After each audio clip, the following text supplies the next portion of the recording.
Әкесін жамандай беретін отбасыда қандай проблема болуы мүмкін?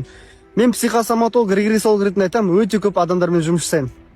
Көп әйелдер өздерінің положениесін қолданып, енді дұрыс өмір болғасын неше түрлі ситуациялар болады. Измена, жауапкершілік ала алмайды, бірақ түсінбейді да ол ситуацияны қайда алып баратын. И ұл балдарына жамандай бастады. Сенің әкең мынандай, сенің әкең мынандай, мен сөйтті, мені бүйтті деп сөйтіп үнемі жаңағыдай әкесін жамандап өсірген ол қыздарда мынандай ситуация пайда болуы мүмкін. Именно жігіт сол кішкентай кезінде папасына хайт еткен балада опора болмайды, үлгі болмайды.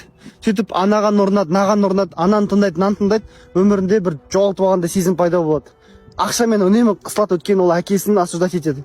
Екінші қызда әкесін жамандап өскен қыздың өмірінде қандай ситуация болуы мүмкін?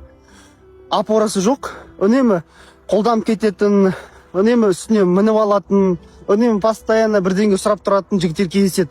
Яғни кішкентай кезіндегі әкесінің кейіпкері ұқсайды.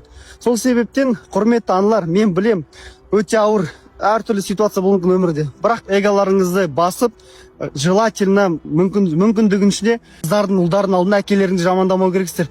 Өйткені сол жамандаған ол қыздар, қыз болсын, ұл болсын, бір өмірде как будто бір аяқпен тұрғанда сезім пайда болады. То есть әке ол всегда ақша ғой. Ақшамен проблема всегда болатын болады. В взаимоотношениях іштегі ана мысы жоқ болып кетеді. Сол себептен, құрметті әйелдер, включите мудрость, максимально бұл проблеманы шешуге болады. Бірақ сол әкені балалардың алдында жамандау қажет жоқ. Өйткені біз 50% әкеміз, 50% анамыз.